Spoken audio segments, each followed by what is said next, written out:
Hello, and welcome to another episode of Philo. This is episode 74. I named it Mycelium's the Word. And that's the stupidest pun I think I've come up with in the entire history of Philo. And I love it, and I'm so proud of myself in so many stupid ways. Yes. So Mycelium's the word. We have, of course, Robin Fisher, my better half and co-host who knows more about comics than I do and asks a million great questions and has like a million great toys and a wonderful glowing toy collection. And then our guest today is Chuck Whelon. Chuck Whelon is a Goodman Games artist for their game company, and then also is the mastermind behind all of Urfspace, which is like Astro Kitty and Pupil and Urfspace and Saturday Urfspace. Well, yeah, Pupil's technically in there, I guess. Yes. Yes. Well, Pupil is is like in the past. Like we were just talking about Warhammer first, and there's like Warhammer 40K, and then there's Warhammer like in the past, and Pupil's like in the past. Yeah, Pupil's Pupil's like my first sort of comic project that I took. Well, it's not my first thing actually. I did this long thing. I did a long similar epic, sci-fi epic called Mooncat, which was a sort of Star Wars parody where Mooncat was like the bad, like Darth Vader character. Yeah. And then there was like Luke Flybrain, Princess Fleabag. I don't know. They flew around in cassette recorders, and like a cassette would come out, and that would be their spaceship. As it should be. And it got very involved because I went on. I did like 9 of these comics. Oh, thank you, Kendra. I don't know. By the time there was all these weird characters, this weird character called the Franken-Whelan came in and sort of took over a bit towards the Franken-Whelan. He was a bit like the Great Gazoo in the Side Swing. He ran out of ideas, and this other character came in. And it was like I was sort of to get like annoyed. My friend came up with this character to annoy me, but then I sort of owned it back by putting it in my comic, and it sort of took over. Which similarly happened with Pupil, with Noma when she came in. But Pupil was a more serious attempt to like, I'm going to try and do it. But I didn't really know what I was doing. I just started, and I just drew it every day. And I said, if I just do it every day, I didn't even do it every day. At first, I did a comic. Yes. I did a 10-page story, which I never finished. And then I did a comic that was more like, that was like sort of 4 or 5-page little chapters that were made one comic. And that was my first thing. Yeah. And then I did a number of zines, like 7 zines, I think, before I then started putting it like on the webcomic. And I did it in one format on the webcomic. And then I went into, I did all different formats of the webcomic over the years. And did it daily for about 5 years, I think, 4 or 5 years, where I did it every day. Well, and I think that was around the time that we met, was when you were doing Pupil every day. Yes. That's when we met. Yes, I was sort of doing it, and it was on Modern Tales. And I was sort of really giving it a good go, and it was good, and it sort of I got good, but I could not good enough that I could quit the day job, and then I did quit the day job, and then I got work doing more illustration, and I really went after whatever children's book illustration. My son was quite young at the time, so I sort of looked at all those sort of books that he like those coloring books and whatever I could find, and just sort of sent stuff out.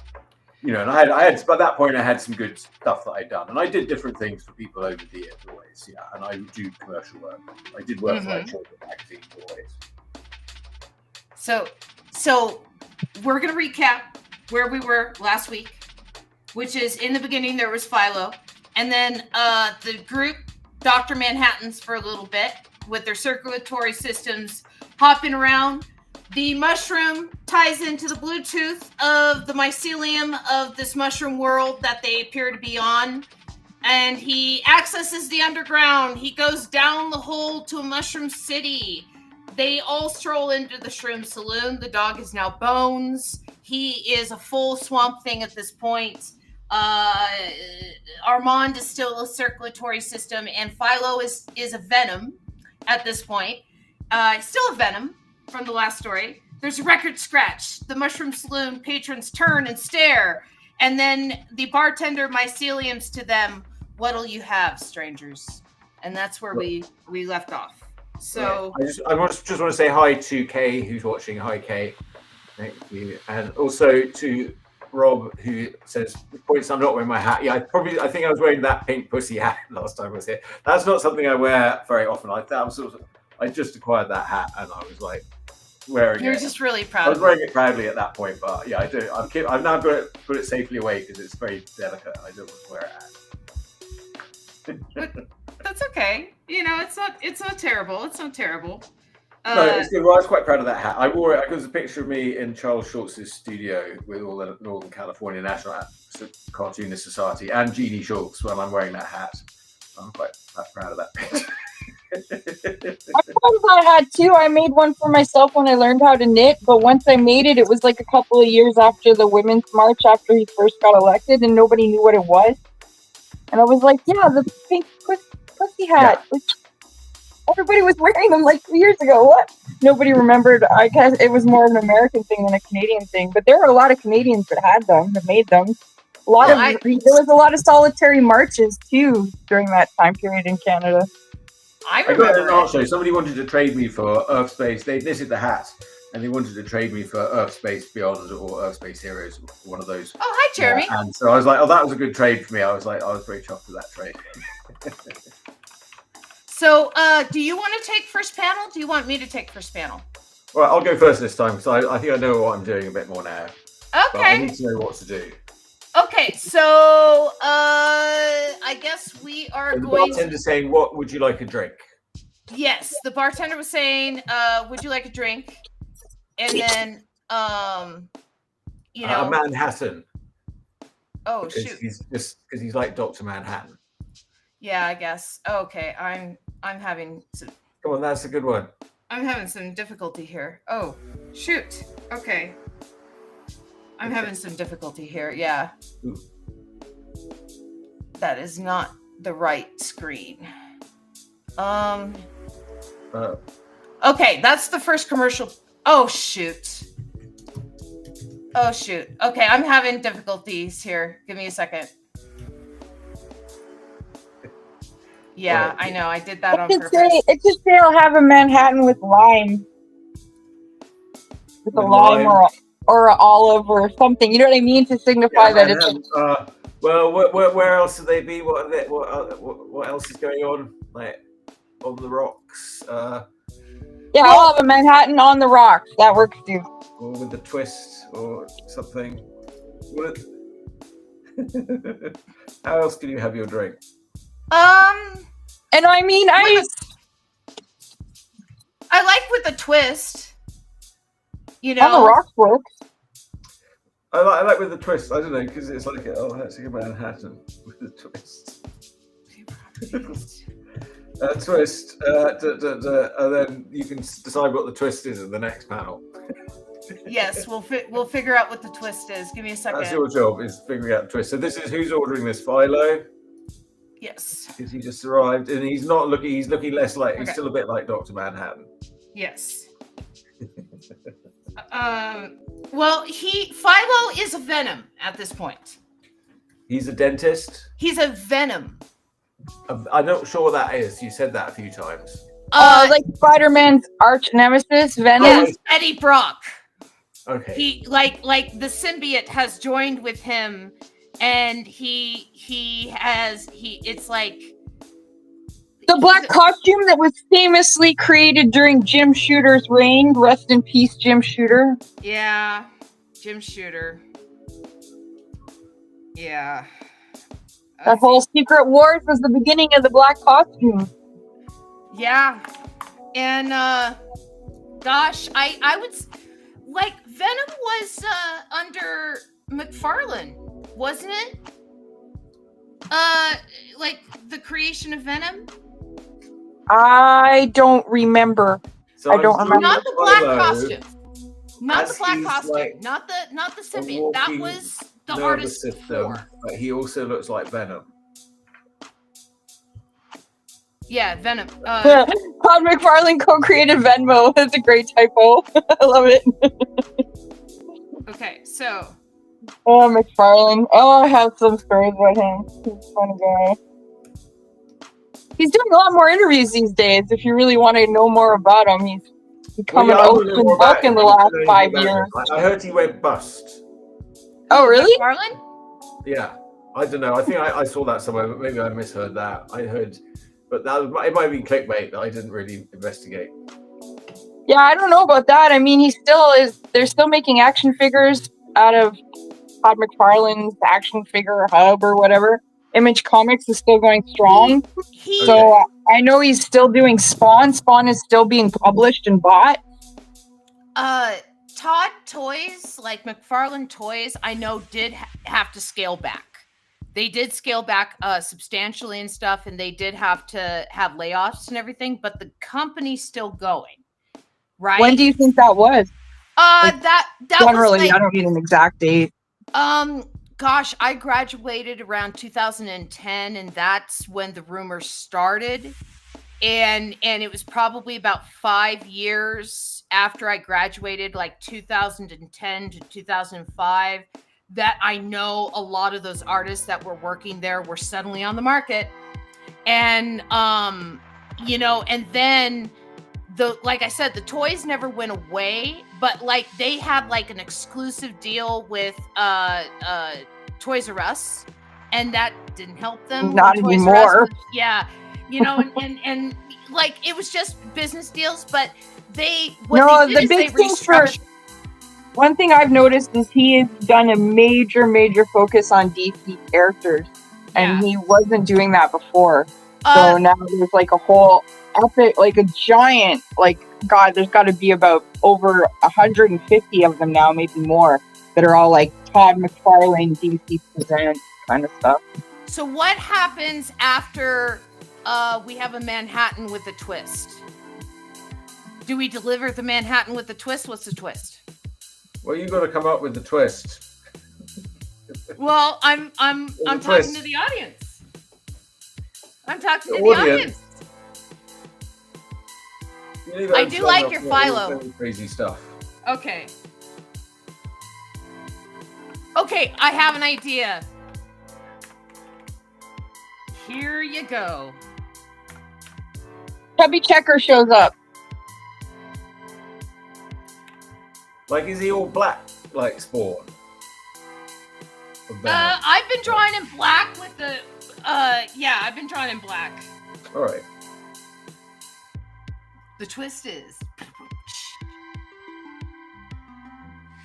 Okay, I could do 15 olives with my version of the twist. But what I was going to do is I was going to build a little mushroom Manhattan in the glass. The city of Manhattan for mushrooms? Yes. Oh, like Superman's thing, where he's like in a jar. That is the city of. Oh gosh, I know that. City in Jar Superman. Survey says. Well, it probably would help if I actually spelled jar correctly. Candor, the city of Candor. Yeah, I had Calgore on the tip of my tongue, but I knew that was wrong. Yeah. We have the Mile High Comics here, which is the world's largest comic book store in the world. Like it's huge. If you're ever in Denver, visit it, go there, buy something, patronize the place because it is amazing. The people that work there are scholarly about comic books. They know everything. They know like every publisher, every artist. They have amazing like original comics signed. And their proprietor is a drag queen who is part of drag royalty.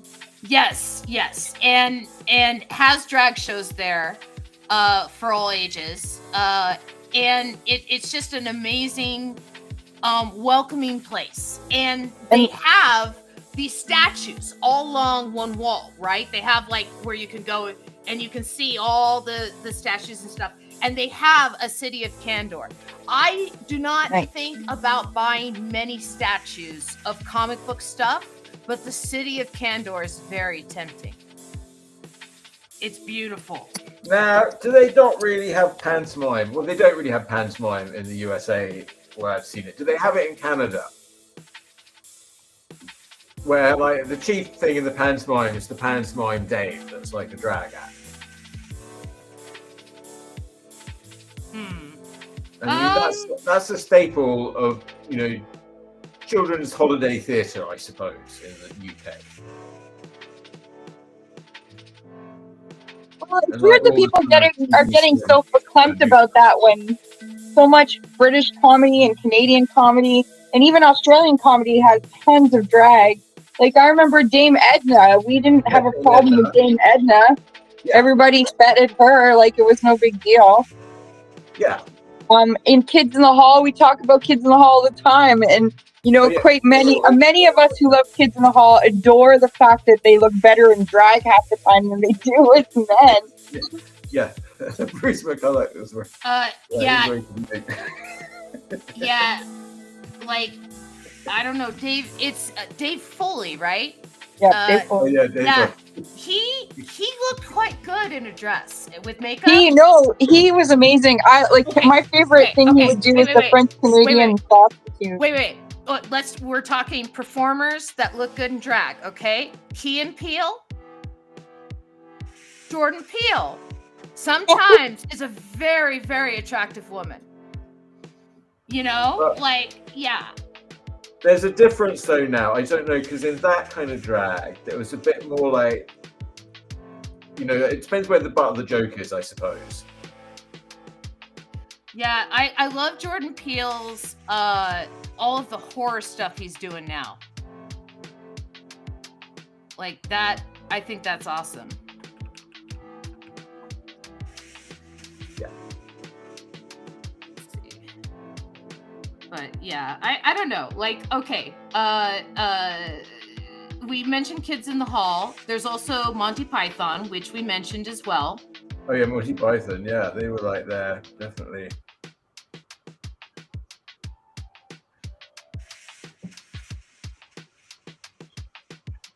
Jeremy has some good news he wants to tell you, Amber. Ooh. Got to join Princess Weekly's Discord community. She's really cool and chill, and the vibe is great. Awesome. Yeah, I think Jeremy is seeing a commercial though right now because of. See? Let me know when you can. Rob wants us to mention Mrs. Doubtfire as a drag enthusiast. Okay. Yeah. Okay, yeah. Well, when you can hear me, I hope you can. Yeah, the ads are only a minute. I have the little frosty tool says we wouldn't have soap operas without soap. That's to tell you when the ads are coming. It's not a perfect system, but that way we know when the ads are up, and I can kind of pull back a little bit of the content on Philo during that time. Something fun we could do is you guys could tell me some of your favorite Canadian comic book artists, because there's lots. Richard Pace, number one. Oh yeah, Richard Pace is Canadian. Yeah, we've talked about it because there was a New York like comic artist show or whatever, but you had to be an American citizen to enter it. And he's like, nope, I'm Canadian. And I'm like, oh, I didn't know that. Yeah, Richard Pace. Yeah, we've had him on the show. Yeah, he was posting some good pieces the other day where he did like Daphne and Kari Andrews. Yeah. Kari Andrews. Jim Zubkovich, very good Canadian creator. Jim Zub's more of a writer, yeah. Right, I remember Jim Zub. Yes. But yeah, he's got a publishing empire if you really want to go further than that. Well, I mean, he's I said creator. Conan the Barbarian now. But he did start out drawing his own comics, which was Makeshift Miracle on Modern Tales with Chuck and I.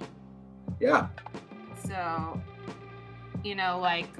yeah, Jim, But he also back then he worked on like some animated shows and stuff too. He worked for Helix Animation. He was a director for them.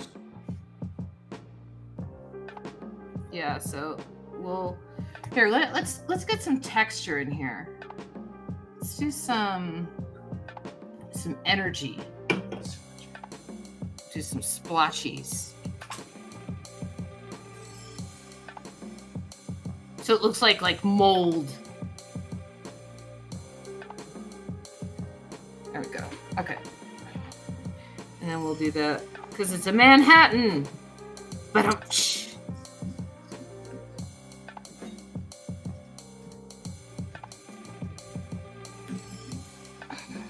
yeah, we'll do that. Let's see. I'm trying to think who else that I know is Canadian, because there was a period where a lot of them kind of hid that fact. And yeah, I mean, you don't want to openly go around telling people you're Canadian. No, I'm just saying that for whatever reason, it was just like, oh yeah, you don't want people to know, or not that you didn't want people to know, but it was like a paper issue. Like, oh no, just give me the check. Well, I'm doing some more work for the French Canadians later this year. They've been a good client, actually. I was doing some like French Canadian schoolwork work. Good. Is it in French? Yeah, it's like French. You know, it's like teaching French kids French, and teaching French kids math. Cool. And then I'm doing these like different characters. Well, as long as the money spends, right? Well, it really depends on the exchange rate, and I don't know what's going to happen with the tariffs. So it's like, it's okay. But they gave me some. They paid me money when they reprinted it, so I got some free money, that was good. Yay! It's not free money; it's money that's owed you when they reprinted. Yeah, it was money that's owed me that I had to negotiate bloody hard from, and nobody wants to let you have anymore. No. Yeah, so it's not free money. There's no such thing as free money in this world. Wouldn't that be nice? As an office, if it's not free money. If I actually made any money. Yeah, I made a sticker, and I was making my cards, sending them out to people. Oh, which reminds me, Robin, I need your address. You got to send it to me so I can send you a sticker. But yeah, I was doing that today. And so I'm like, okay, I can gift some of these. And like the capitalist in me is like, but if I do that, then I will not get profit from these ones that I have gifted. But then there's, the normal me that's like, yeah, if the profit was the motive, you should go into banking. Yeah, that's like, no, I'm going to give this as a gift to people because this is a cool thing that I made and I want to give it to people. And so I am going to give it to people. I'm not going to let capitalism well, you like a little bit of capitalism. Well, don't we all? In this thing, it's like something like it's unrestrained, it's unregulated capitalism, unrestrained capitalism, untaxed capitalism. That's the problem. We wouldn't have any of these problems if people were taxed sensibly. We'd actually have like amazingly good services. For some reason, we decided, we should just let it have so Jeff Bezos can go to the moon with his girlfriend. Okay. I guess that's a good use of all the time and effort we put in. Yeah, it's in the 1950s. I forget what the threshold was. It was like $4 million or something like that, $5 million, and anything over that was like 90% taxed. Yeah. And they were able to build the freeway system, and we had amazing schools, and we had amazing education and all this stuff. Crumbling apart now. And then in the 60s, we had a student uprising against the war that was trying to be sold to us on TV. And I think that the powers that be went, oh, we can't have smart students. We can't have people who know things. Informed voters. Yeah.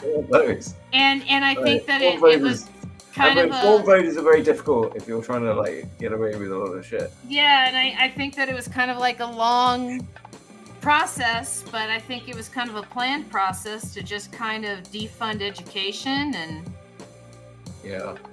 just kind of make a stupid underclass that will just do whatever you tell them to do. They opened up 1984 and started using it as a handbook. And same thing with like Fahrenheit 451 and Handmaid's Tale and all these dystopian novels.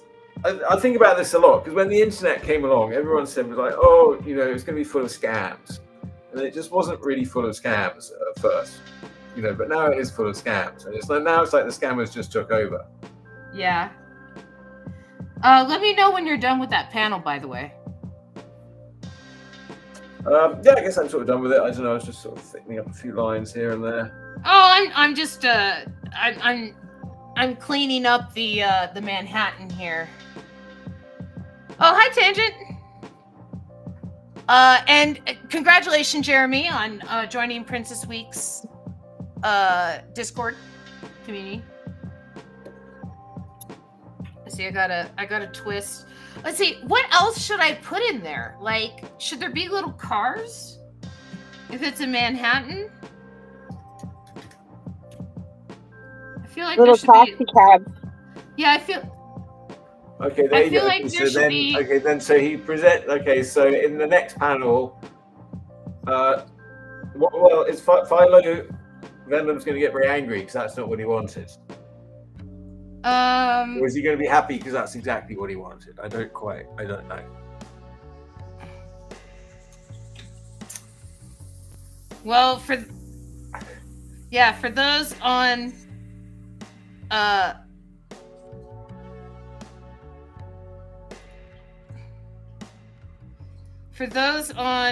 Twitch, they'll be back after these messages. So we ended on a twist, or we ended on a cliffhanger. Okay, you're going to be doing panel 3. We wouldn't have soap operas without soap. That's a good point. Well, that's actors or televisions or scientists or costume designers or like an awful lot of people. Oh, Crazy Zeno. Oh, thank you, Crazy Zeno. I appreciate that. Hi, how are you? Okay, so he ordered the Manhattan. We have the Manhattan. It's all mushroomy. Then what happens? It's your panel. Yeah. Well. That's awesome. That's awesome, Zeno. What sort of mood is Philo in? I mean, is he possessed with the spirit of Venom? I mean, last I heard, Venom was this evil character that took over Spider-Man and had to be defeated. But now he's a hero. This particular Venom is also olive ratchet oil from the last, or from 2 stories. Oh, okay, she turned into a Venom. Well, was a Venom. When the Venom showed up and symbiotes had to symbiote, we later find out that it was Nurse Ratchet oil. And so when Philo was sucked into a single point with all of the other characters, he was still a Venom. So he still has Nurse Ratchet oil. So it okay. Yeah. Okay, so I'm going to do a horrific scene in which Philo Venom Ratchet oil drinks the drink. Let's see. Olive drops off. He's being served, and the mushroom thing is going to get even more freaked out. Olive drops off from all the olives. Says Kay. They're reindeers. Let's see. I'm thinking. I think they're cherries in a Manhattan. I like the. Well. what I did was here, let me put me in the big window so you can see. What's in your Manhattan? This looks like it's got mushrooms, cherries, and bacon. Clams. I think Kay's idea is pretty funny. Yeah. Her head disengages and plops to the floor. So basically, Kay is turning olive oil into a thing. Yeah. I think that's where we're going. I'm going to do something like that. Okay, I think that's where we're going. I think that olive oil is now a thing. And what happens after olive oil becomes a thing? Then what happens? Is would the mushrooms react to the olive oil thing in the room? Would they devour her head like a creeping mold? And it's just the head that changes, right? Like Philo's still a venom? Like during all this? Yeah. Yeah. Well, I mean, okay. sort of venom is like a thing, isn't it? Like, yeah, Philo's sort of inside the venom, and she's coming off, and he's like drinking the drink. And oh! I got it. I got the caption: Ultimate Carnage. Olive oil becomes a thing. Ultimate carnage. You don't get the pun? You never read Spider-Man comics, did you, Chuck? No. Well, I mean, I read the early ones in French, like with the Green Goblin. Well, I like to know when it was in French.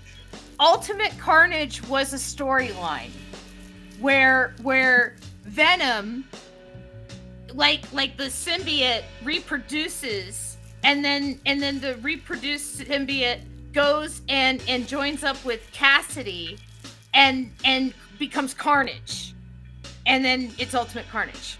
Yeah. All right. I'm going to say olive oil becomes a thing. Appreciates my puns. No one appreciates my puns but me. Is that Carnage with a K or a C? It's with a C. It's Carnage. Yeah, I'll put you in the main window because you're going to be drawing first. So I'll do Ultimate Carnage because we're going to have this head separated from the body in the mushroom bar. And so I'm thinking like we have the bar over here. Okay, maybe I will put myself in the big window while you're figuring this out. Well, I think that your caption, instead of olive oil becomes a thing, Total Carnage, because Total Carnage is actually my caption. So yours is just olive oil's head drops off.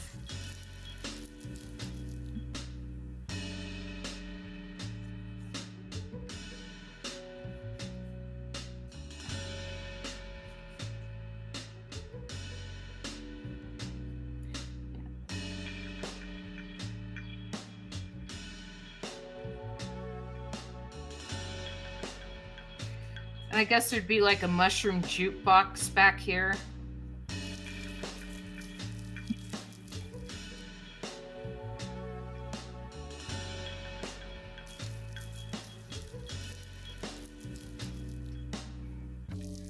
And then,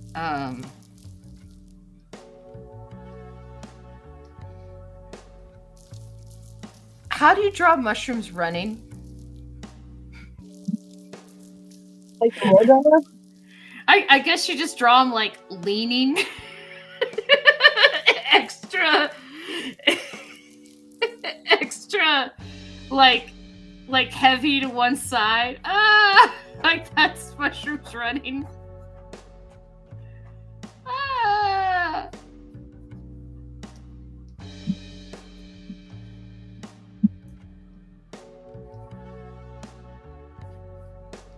Yeah, we'll do that.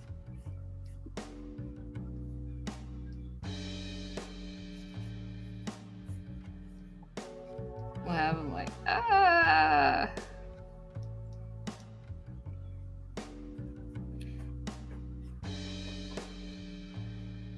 don't know. How do you draw mushrooms running? These are the questions we ask ourselves on this show.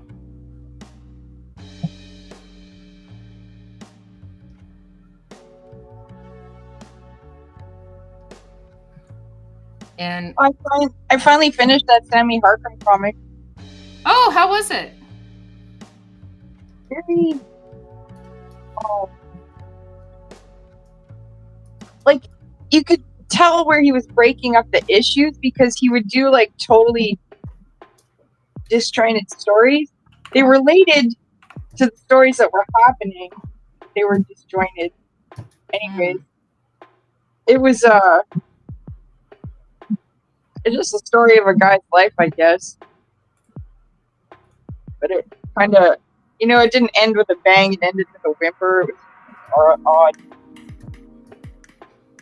Sometimes those are the stories that stick with you, though. Yeah, a lot of people really like this comic. Personally, I think I might just only get like a couple of the issues because I like certain stories, but not all of it.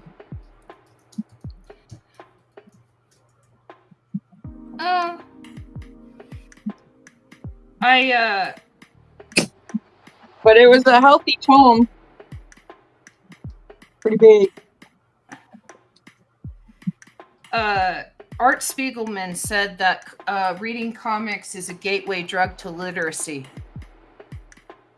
Yeah, but what if you already read books? If you went from books to comics?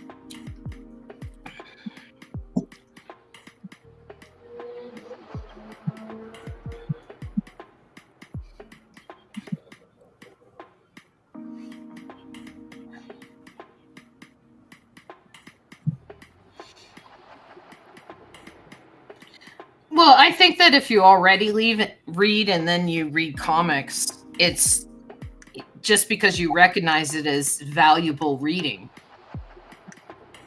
It's not because you're reading something that's lesser than something else. It's just you're just reading something that's accompanied with the pacing of images with it. I like comics. I think they're hard to read. I think smarter people read comics. In my experience, I see a lot of dumb people that think that comics are dumb and that they shouldn't read comics. I don't see a lot of smart people who do that.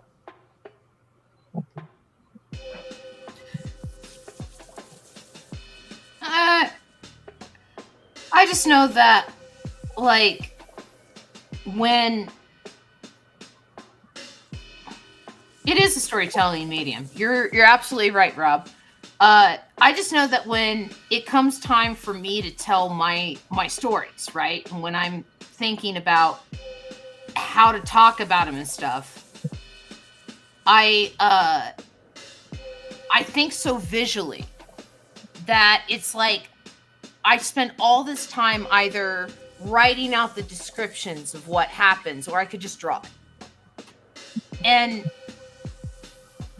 that's how I kind of fell into making my own comics. Like, I didn't, like, have huge stacks of them or a huge collection like a lot of other creators. I just had my little stack, and then I kind of followed my instinct for a while. Until, I discovered Scott McCloud's Understanding Comics, and later Will Eisner's books, and then I went to school and I learned, like, quote unquote the rules, and I became a better comic creator. Well, the cave paintings are interesting because they're realizing that a lot of that is animated, depending on how you're holding the light source. Oh yeah, that explained a lot actually about them. That, like, if the light's flickering, then you get this animated effect. Yeah.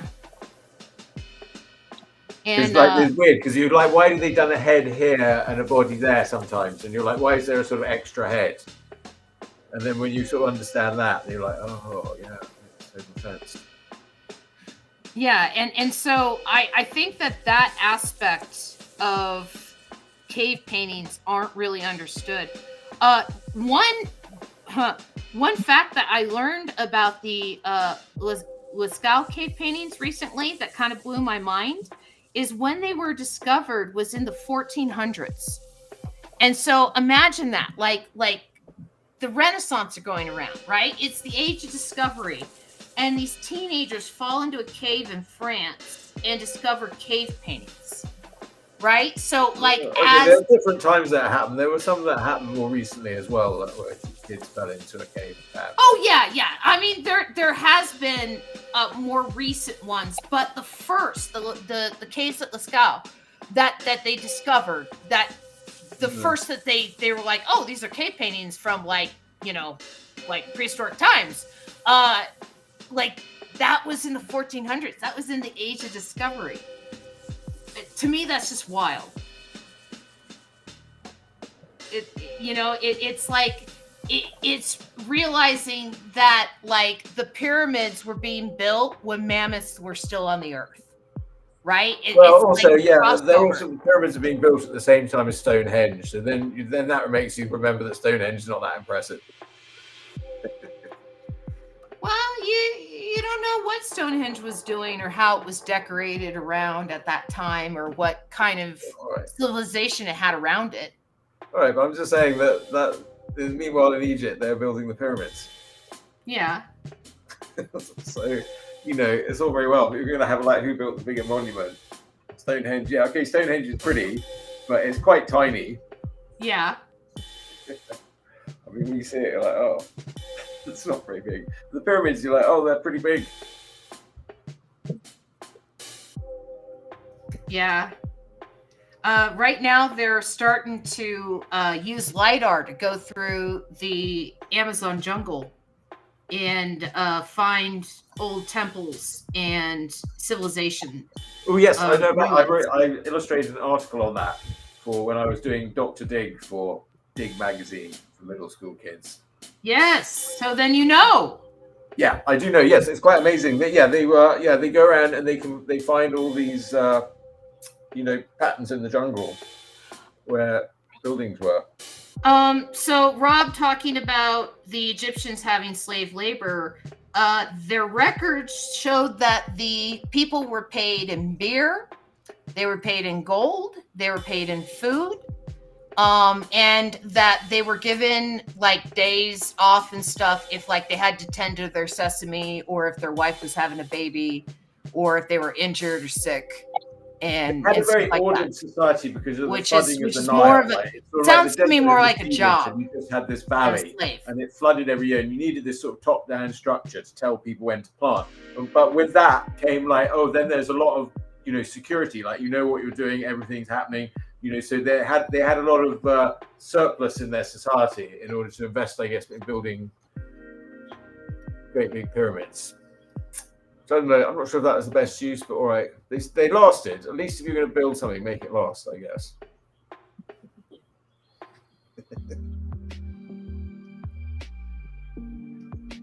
Now they think they found like all these things underneath the pyramids, but I don't really buy into that. That just looks like compression. They're saying, we found all these spiral staircases, but I don't think so. I went inside one of the really ancient ones, the Maidan mud brick pyramid.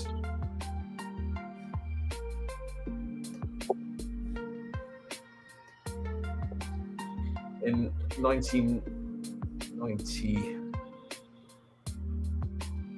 or 2.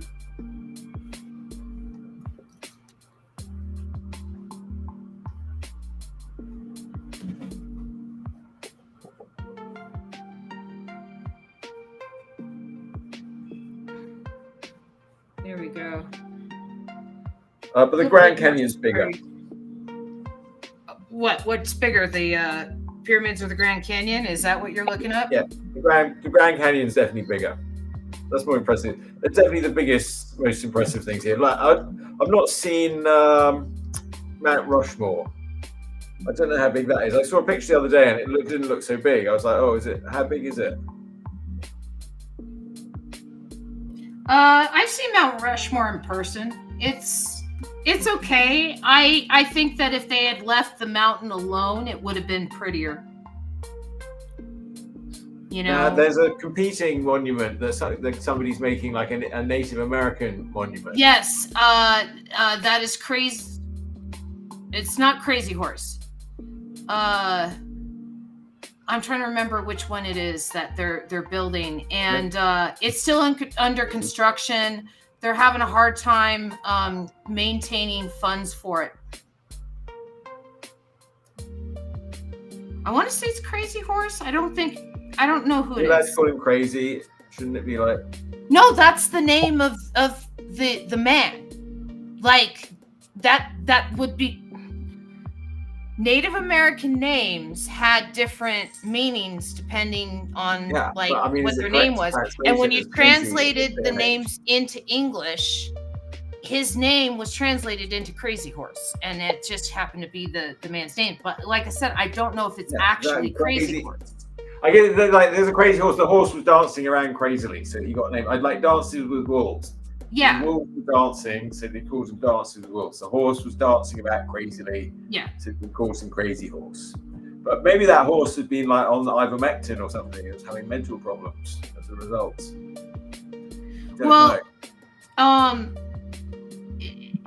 He was a great warrior, and he fought long and hard for his people. Yeah. Now, have you ever listened to Black Elk Speaks? Which was like a recording left by this guy, Black Elk, who was like a shaman, and he had like a sort of vision for the future. Oh yeah, about the white men coming and destroying everything. Yeah, well, he wasn't right. He wasn't wrong about that. Nope. Yeah, that a pale white man would come from the east and he would destroy everything. Oh, now I told you I've been reading a good comic called 500 Years of Native Resistance to Colonialism. As a colonializer. A colonializer, not a colonizer? I'm not, I don't know. I mean, I'm a first generation colonizer, so, but probably. I don't know. I don't have any evidence of what anybody in my family did. They didn't keep any records of that. Wheeler's an Irish name. Someone came over from Ireland at some point. So, I thought you were English. Well, I am. Yeah, I mean, I don't know who came over from Ireland, but I'm saying. Who knows? Everybody's everything. When you look at the I mean, we're more closer to chimpanzees than anything else. Or bonobos, but you're not allowed to talk about bonobos. Bonobos are filthy. They're filthy, but they have a more peaceful society than we do. Yeah, okay, but you've got to be really careful when you start saying bonobos have got the right idea. I said peaceful. Yeah, well, but I don't know if you've seen what they do. Yeah, they have sex instead of fight each other. With their children, like they're saying hello, like they'll pick them up and put them, use them like a rag. I mean, they're very. They want how the chimpanzees eat other monkeys and baby monkeys to cause pain. Yeah, that's really civilized. That's real humane. Yeah, exactly, and so, chimpanzees will. They know that they could just end the life of the little monkey and end its suffering and still eat it, but they choose to eat it alive. They're cruel little creatures. Weren't you the one just saying they were more humane? Jungle. Some people think we live in the jungle, but we don't really. Like the jungle's just us. We don't really live in the bubble. We live in the skin of the bubble.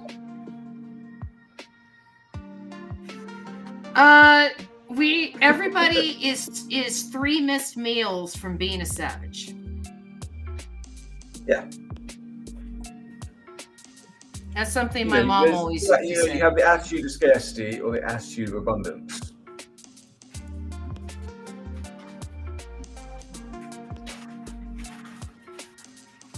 I don't know. My mom always used to say that people are 3 missed meals from being a savage. Well, if you miss 3 meals in a row. That's true, but it's definitely an attitude of scarcity. Yeah. But By the way, I think keep moving you're because around, I'm you've got a lot of hearing testy fireworks. tension on. Yeah. But you know, you can bring a lot of scarcity on yourself in the modern world. Well, it's also very easy for scarcity to just suddenly happen because the prices go up. Yeah. You know, or because rent goes up, and it's like, what are you going to do? Just move away? And you can't do that because your job's here. You know, it's a false scarcity. Yeah. So, you know, it's like housing. Okay, here in the United States, something like 60% of housing, almost 70% of housing is owned by corporations. You know, so it's like people like things me. like that, then you just have to start a revolution and take it all back. I'll get on that, Chuck. I'll get on that. You have to get more aggressive. It's like you're sitting around drawing cartoons. Just get out there with the bullhorn. There was a guy on the corner down on Mission Street with a bullhorn. He was yelling away the other day. I mean, you know, you're making things happen. Yeah.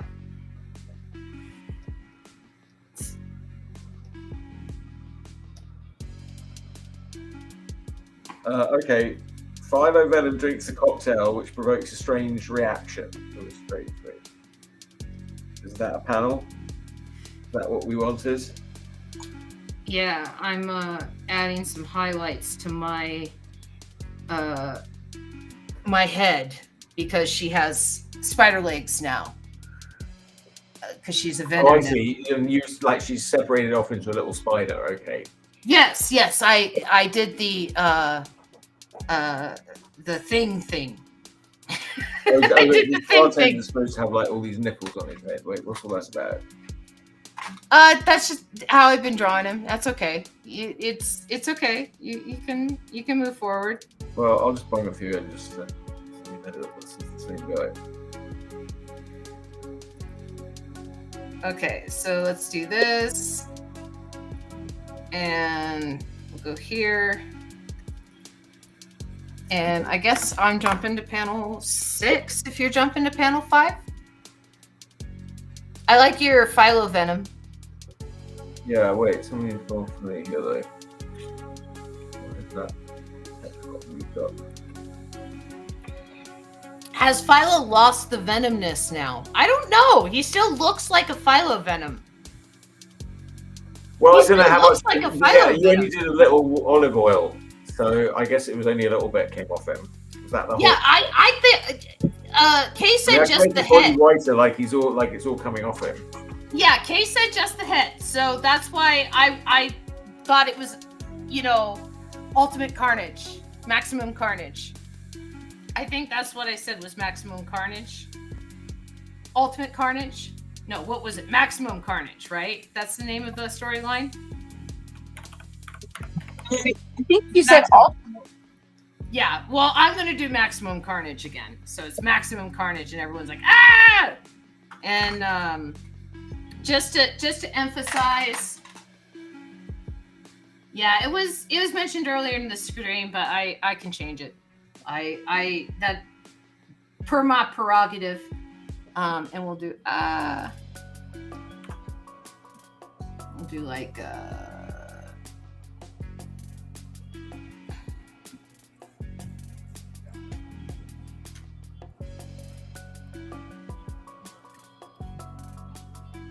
Okay.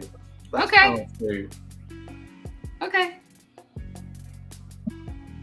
No, that's panel 3.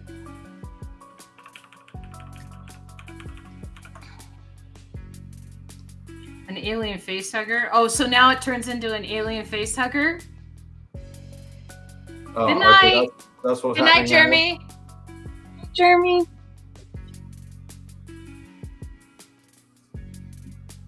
Are you putting shading on yours? Okay. Okay, there. Now they're all shocked. Now they're all shocked. Okay. So I guess yours is an alien face hugger now. Wait, where? That's what they chose. Rob said an alien face hugger. Where's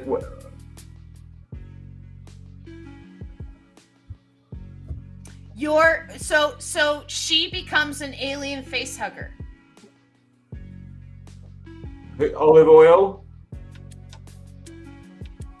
Yes. No, it's still Okay, olive. okay, she's going leaping on to the leap face on of the the face. bartender. Okay, I've got it. All right, so yeah, the olive oil is going to leap on the face.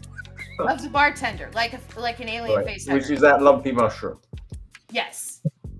Which is the Right, lumpy wait, mushroom. where have those dots come from?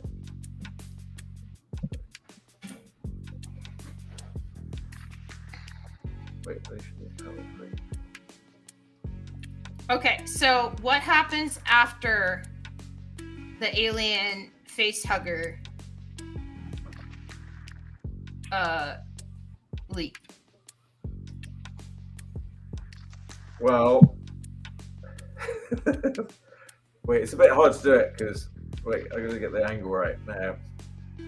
Now, wait, okay, so wait, I need to see what you drew for You like. want to see my panel again? Okay, that's my panel again. I'll put Alright, so it's myself like in the olive big oil window. face. Here, I'll put myself in the big window so you can Okay. see. Okay, it's got like 3 claws and that tail. Okay, So Rob asks, does the mushroom become venomized? And so, oh yeah, that makes sense. yeah, so I'm thinking that she leaps on the face of the mushroom, right? That happens in your panel. And you got to put in your caption. Oh yeah, I haven't done that yet. Mm-mm. Did you put in your last caption? Yeah. Okay. But you got to put in your caption. And then, so she leaps on the face of the mushroom. And then in mine, I guess it's the mushroom becomes venomized.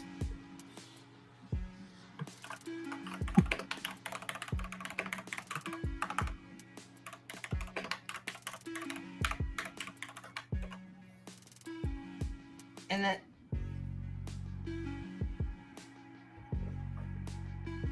After these messages, we'll be right back.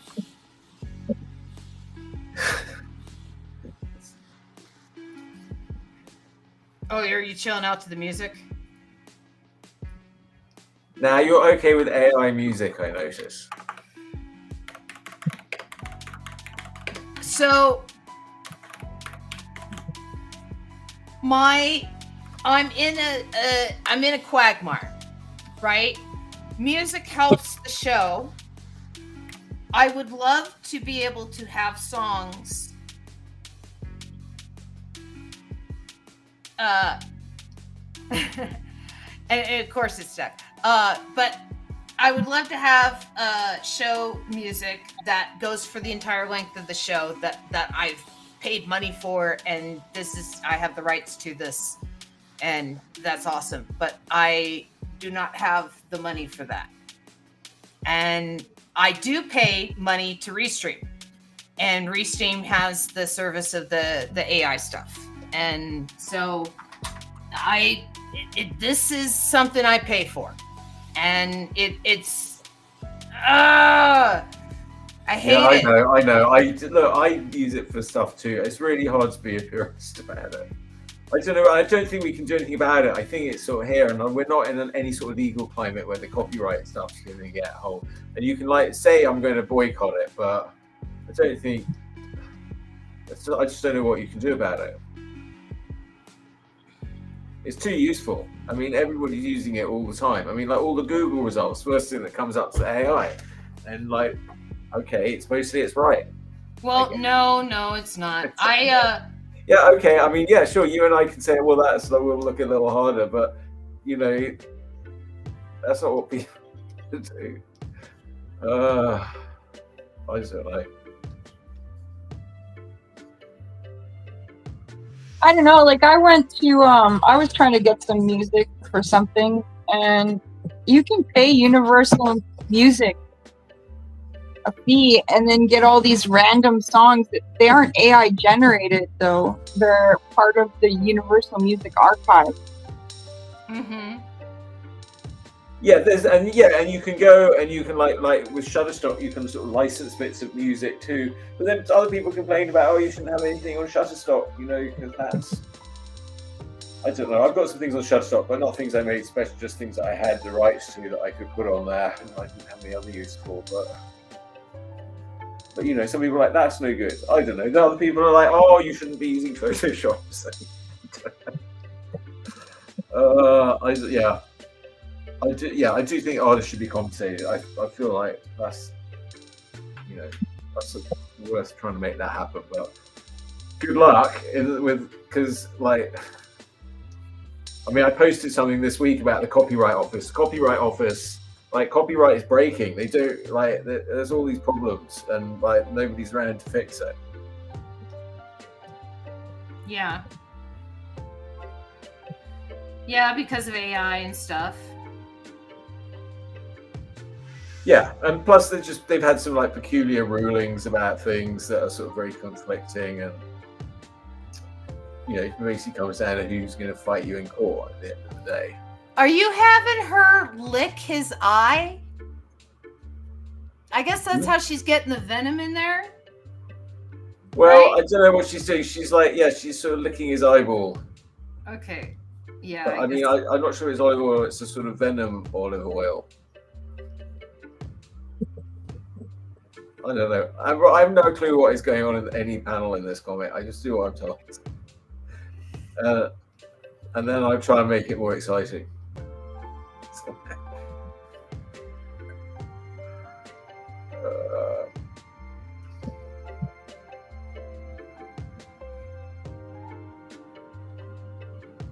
I don't know. I'm trying to draw olive oil. She just kind of snuck into the comic.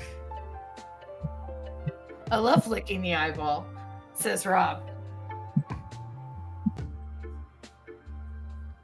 Yeah, she just has spider legs now behind her head.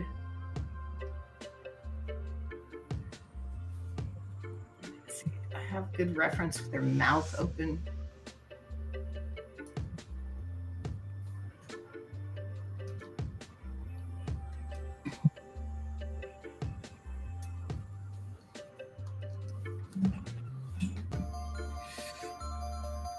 Let's see, we'll do this.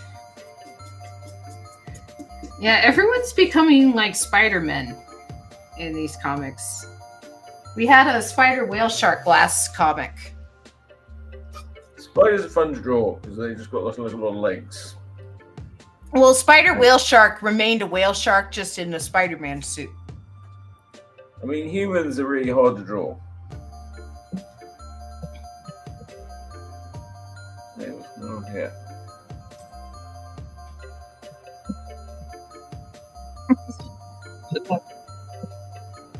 Mushroom men, they're not too bad. I don't mind that. That's easy enough. What? That she has teeth? Mushroom men are easy to draw. Generally speaking. Depends on other kind of people. Yeah, mushroom men, mud men. We're gonna have the people like an artist who are having infection. difficulty drawing characters. Just draw mud men. You can't go wrong.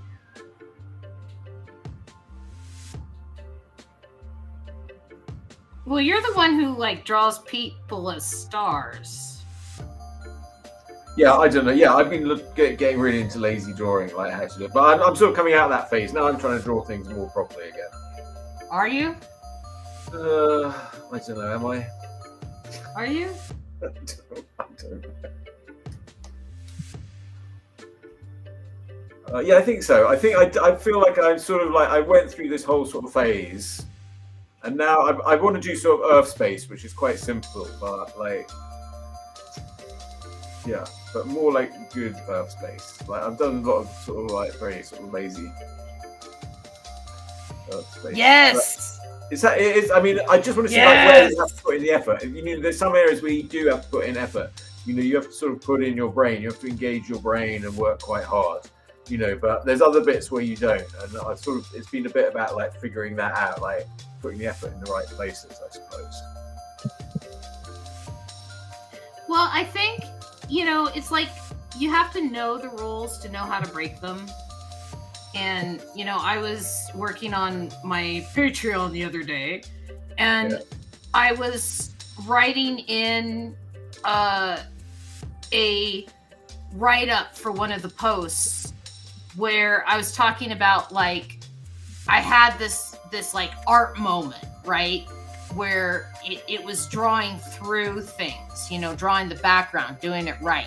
And it takes a long time to do it that way, but it always looks good that way. And that's how I draw now. And it's, it's like here on Philo, I can't draw that way all the time. No, Philo is like more a speed draw thing. I mean, there's definitely a slow draw way and a speed draw way. Yeah. And so this is sort of like live draw, performative speed drawing, but that's not very fun to watch. Because like the other kind, I mean, that's more fun to watch. The other kind is not very fun to watch. It's very sort of slow and nothing happens. There's a lot of sort of sitting there and looking at it and just deciding exactly what's right. Yeah.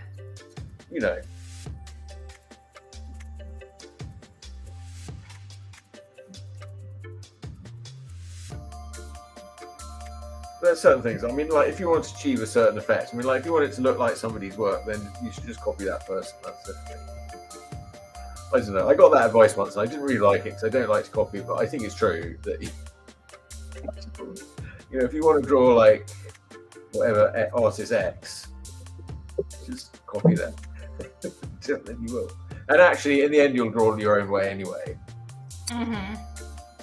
Well, at the same time, you love artist X art, right? Oh man, when I was a kid, I loved Jim Lee's art. I wanted to draw like Jim Lee so badly when I was a kid. And I used to, pull out his comics and copy them and be like, wow, how come I can't draw this good, right?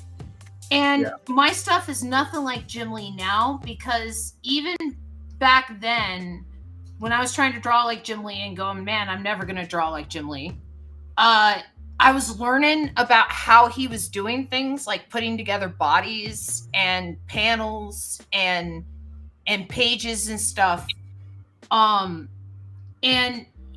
seeing how he like built a story by copying all those pages, right? By copying all those panels and stuff. Because I really studied those X-Men comics and those Wildcat comics. And I did the same thing for Travis Charest, and I did the same thing for, early Jim Ballant. The Bears.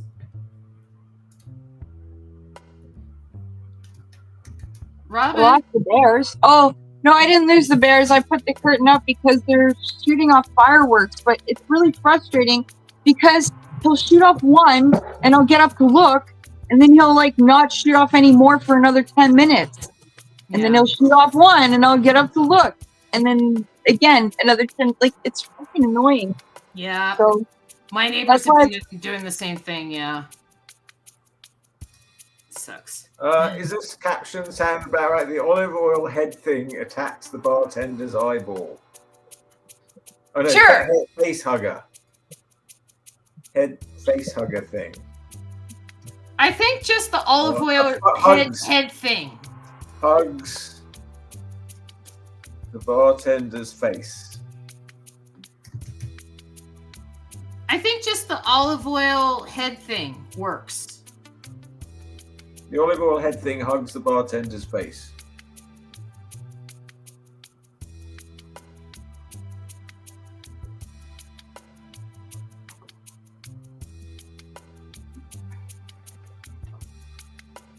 All right, that's 3 panels. Can I go home now?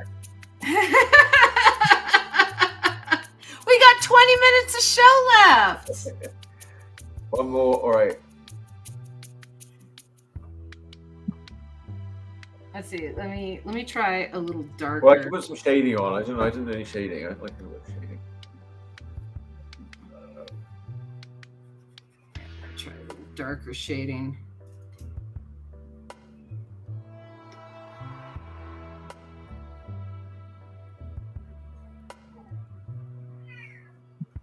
So that it's transforming into a Venom, because I didn't really add black.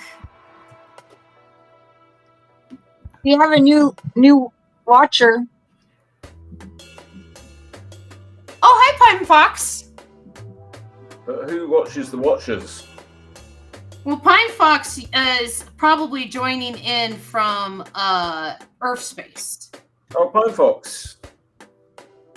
I don't know. Yeah. Yeah. I haven't seen Pine Fox in a while. I thought they came to watch you. Let's see. There we go. And then we'll do this. We'll have a couple of like liney lines, and then back here, yeah, we will do, let's do something really wet and white. And we'll do that on its own layer.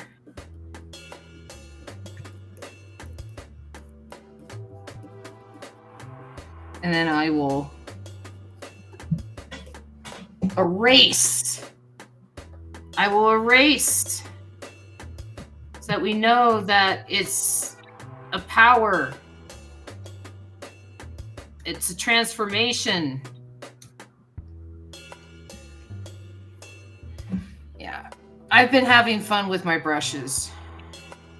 Okay. Yeah, I never really get into different brushes much. Yeah, I'm always like, oh, I should spend more time on brushes. But Well, I invested in the True Grit brushes.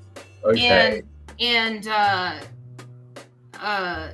there's one set I still need to get for myself that I've been thinking about. That's like a pattern set. But I find myself using them all the time because they are doing things that I could do with ink on paper in the computer. And so it's like, Yeah. like lines that I could make with ink. Ian? Got it. Don't worry. Okay. Sorry, someone at my door.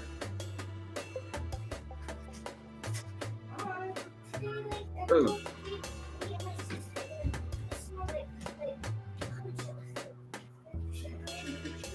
No, my sister. Oh, is your sister? And Apologize? he cried. Oh, And then my daughter bit someone. oh. Yes. She just came home really quickly, and now someone knocked on the door and said that she bit him.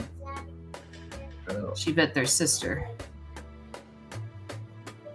So yeah, so that's my daughter. It's like that whole Charlie bit my finger thing. If she really bites something, she just acts. Yeah. You want to Okay. play? There we go. I think I'm gonna call Well, I hope that gets resolved. Was it a neighbour's finger or a school person's finger? a child's finger. So I think the mushroom becomes venomized. You know what? It needs a mouth. I feel like this mushroom needs a mouth now if it's going to be venomy.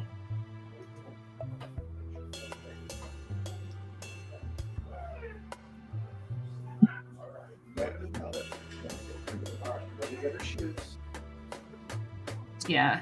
More than one.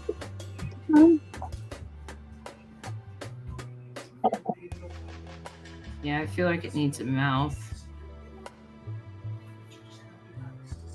There we go. See, and then we do this. Now, I watched that Stephen Hawking movie last night. Which one? The one with Eddie Eddie Redmayne. Redmayne? They're playing Stephen Hawking and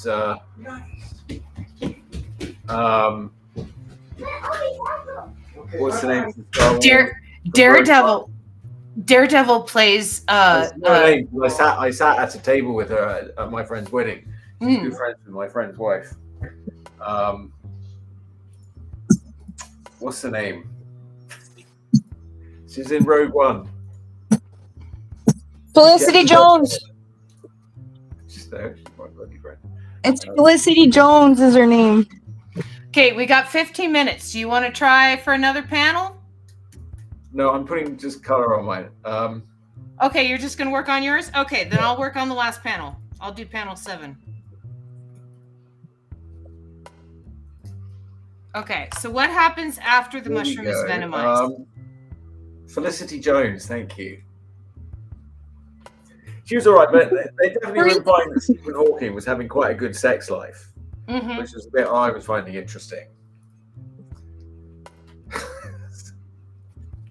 I mean, I sort of knew he'd had an affair with his nurse and left his wife and married his nurse.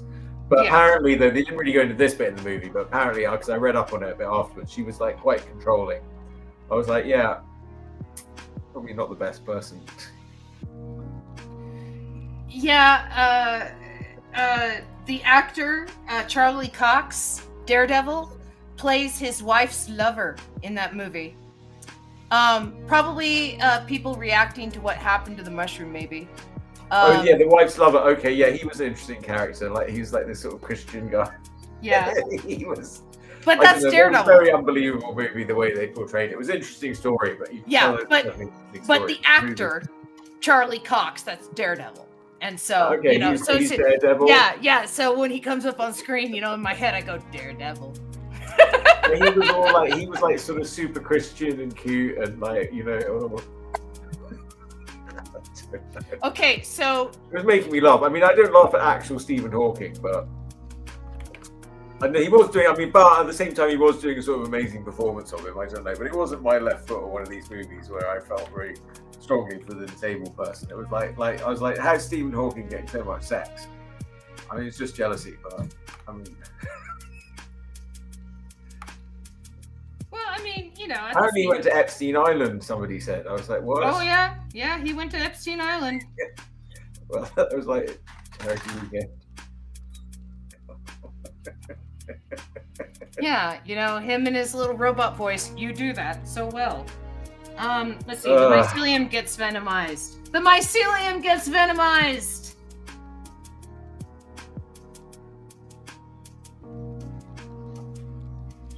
So we'll have him up here turning into a venom.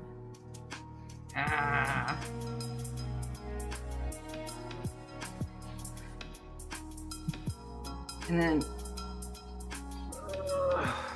she's crawling away.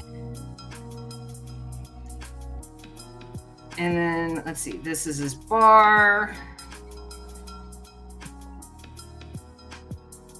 And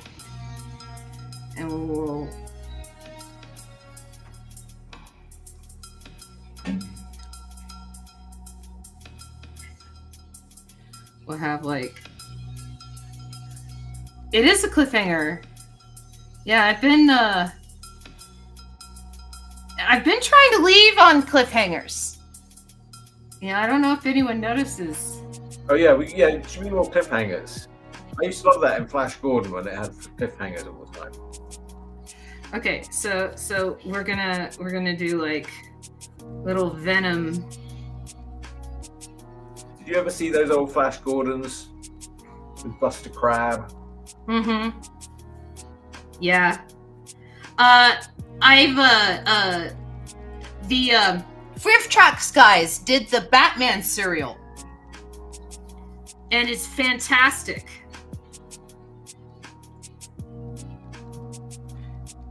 Let's see. And then I'm going to draw Philo up here as a venom.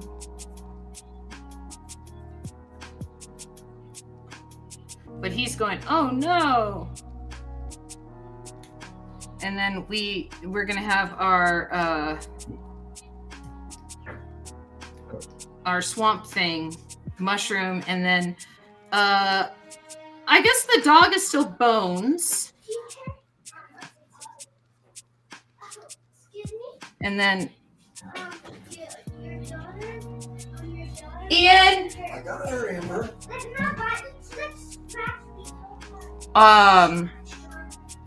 Let's see, I think the dog is still Bones. And then let's see, and then what else are we gonna have? Yeah.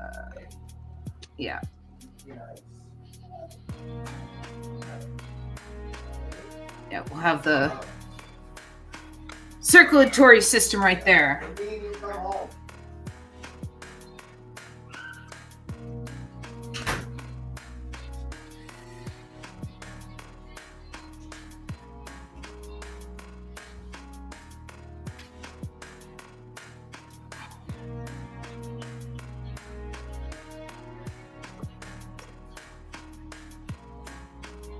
Nemesis. Let's see. Okay, so we're gonna do this, and we'll give him venom teeth.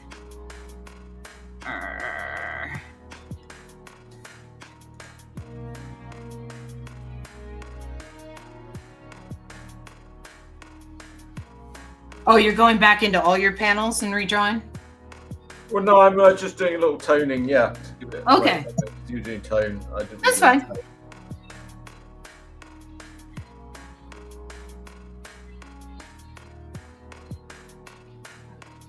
Let's see. Okay, let me draw my Swamp Thing.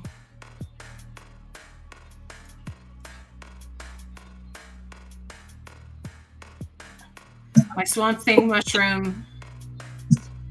And then my Venom Philo.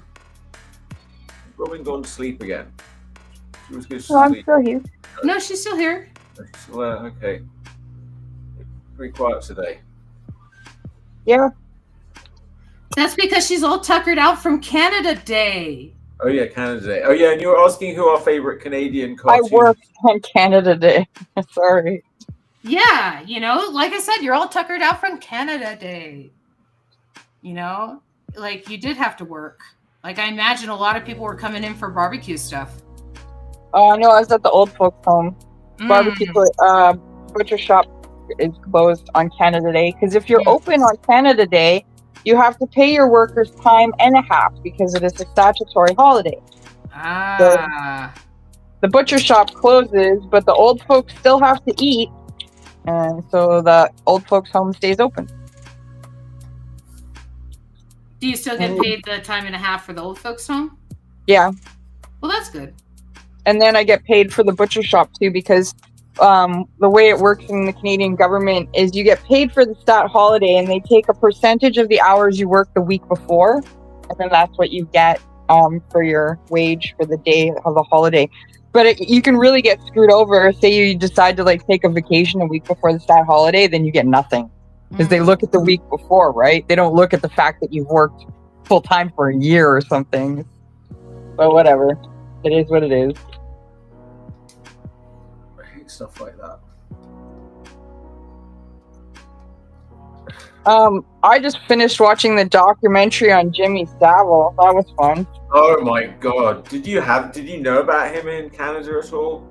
No, and the weirdest thing is I was living in Germany at the time that all that stuff was happening, and the only channels I got were CBC and Sky Channel and Super Channel, which were two British channels. And I don't remember ever seeing that show, Jim Will Fix It. Well, on BBC. Oh god! I mean, we had it like every kid in Britain. I mean, there weren't a lot of programs on in those days. You know, I mean, that was like every Saturday he'd be on. I don't know. There was always something weird about him, but you like, okay, well, everybody seems to accept him, so that's it. He just like he was like telling you all the time. That's the thing. You watch that documentary, it's like he doesn't stop going on about what he's doing, and you're like, yeah. But everybody just laughed it off. They were like, "Oh, he's not serious." Yeah. Ugh. But yeah, someone on Reddit had posted the question, which celebrity had the biggest fall from grace? And someone was saying, everyone pretty much agreed it was Cosby. But somebody mentioned Seville, and then somebody piped up underneath. He was like, as a Canadian American, that would be like if Mr. Rogers, was a pedophile. And I was like, as a Canadian American, that would be like if Mr. Dress Up and Mr. Rogers. I thought it was so weird that the guy had to mention he was Canadian American. No one would have said Jimmy Savile was Mr. Rogers. I mean, everyone thought he was a bit creepy and weird. Yeah. there's just the extent. Plus, I think Mr. Rogers was married for a really long time. Like, Mr. Rogers had normal human relationships. Yeah, he did admit to being bisexual, though. Oh, that's cool. There you go, Mr. Rogers. Yeah. You know, he basically said that he loved men as much as he loved women. Okay. Yeah. Well, one of the things that I always liked, because our equivalent to Mr. Rogers was Mr. Dress Up, and Mr. Dress Up also had puppets. He had these two characters, Casey and Finnegan. One was a child and the other was a dog. And the woman that created Casey and Finnegan and puppeteered them was gay, and she purposely made Casey non-gendered because she wanted all children to be able to relate to that character. So, like, the girls would see Casey and see Casey as a girl, and the boys would see Casey and see Casey as a boy, and they would all feel included. And, you know, that was really forward-thinking for 70s and 80s kids programming. Well, it's interesting because, yeah, when I started off doing, like, illustration in, like, school books and stuff, and I would do someone non-gendered, they'd sort of tell you to make it gendered, and they were sort of fairly specific about that. But then things changed. I was working on this character, I mentioned before Dr. Dig, the children's magazine, and Dr. Dig was sort of a bit ambiguously gendered as well. And then they said it, and then I sort of started, I was sort of doing it, but I was like, I sort of gradually made a bit more female over time. And then all of a sudden they said, oh no, we want them to look male now. Make up your mind. Transitioned them back to being male. It was very funny, like Dr. Dig sort of transitioned all over the place. Well, it's like that. What was it, Cyber 6, where he transitions into a female superhero? I always thought that was really interesting. Who did? Cyber 6. Did you ever see that cartoon? No, Cyber 6. No. Is that like? Oh, Cyber, Cyber. It was actually originally character designed and illustrated by Carlos Miglia. And he was this amazing comic book artist who has a very distinctive style, who passed away too young, actually. But yeah, it was a cartoon that came out like in the 90s, and he was like a male teacher by day. And I forget how or why. I don't even know if they even explained it. But by night, he was like this female superhero, but sort of dressed like Carmen Sandiego in black. I remember Sailor Jupiter was... Sailor Jupiter was a man when Sailor Jupiter was not Sailor Jupiter, and a woman when Sailor Jupiter was Sailor Jupiter. I know that you know, when that was brought over to the United States in English with Deke, they made Sailor Jupiter always a woman. But in the original comics and stuff, that was not so. There was a gender swap. Yeah, the Japanese have always been pretty open-minded about that kind of stuff, I found. In their media, anyways. Mm-hmm.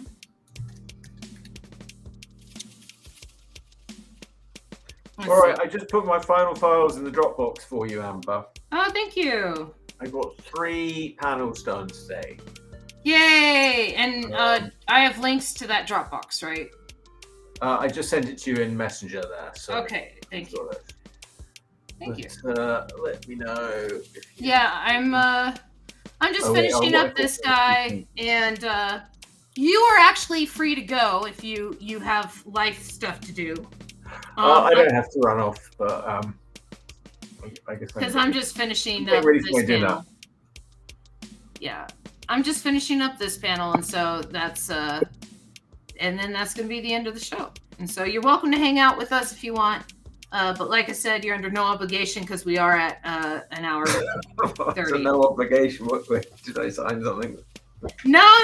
Well, like, I'm trying to be fair to my artists, and you know, like basically, like you've agreed to be here for like an hour and a half, and so yeah. Let's see. Let's Yeah, thanks, Chuck. Says the audience. Thanks, Rob. That's cheers. Appreciate that. Cheers, Kay, everybody. Well, you know, I don't have to rush off. I'd like to see. Yeah, you can hang out with us. You're allowed. I like to watch any more drawing. I'm tired. No, you don't have to do any more drawing. You're free. I've been trying to put my book together. Trying to get the names and the credits for my Kickstarter book. You know, thank you, everybody. All that stuff's so chaotic. Trying to get everything every time we think it's done, I think of something else I've got to change.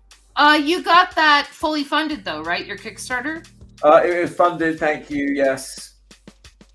Yeah. Thank you, Kay. Kay backed it. Thank you, Kay. Yes. Okay, the mycelium gets venomized. That's where we leave off tonight, is with venomized mycelium. And I think that's a good stopping point. Is now we have Philo there in the center going, oh no. Lord. Yeah. Oh yeah. Yes. So let me close that up, and let me put us up in the main windows here. Thank you everyone for joining us tonight. Thank you everybody on YouTube. Thank you everybody on Twitch. Thank you everybody for joining us through Chuck's channels.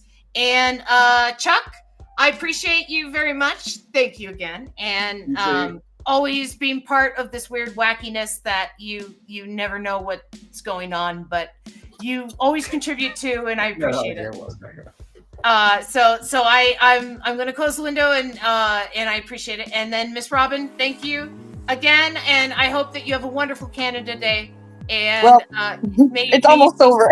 Well, yeah, but I hope that they don't keep launching fireworks well past midnight for you. We'll see. We're Canadian. We do things weird. We celebrate hard. That's true. It is Canada Day. Woo! And especially like all the nationalism this year. But yes, Miss Robin, I appreciate you. And then all of you guys out there in chat, I appreciate you guys as well. Next week, we're going to have a new person on Philo. Their name is Gary Clare, a longtime friend I've had for a long time. Hasn't been here before. Will be trying out the wackiness for the first time. So we will make sure that we welcome them. So if you guys are on Twitch, I'm going to jump into another stream here real quick. And if you guys are on YouTube, thanks for following, and leave a like and all that fun stuff. And I'll see you guys in the future. Have a good one.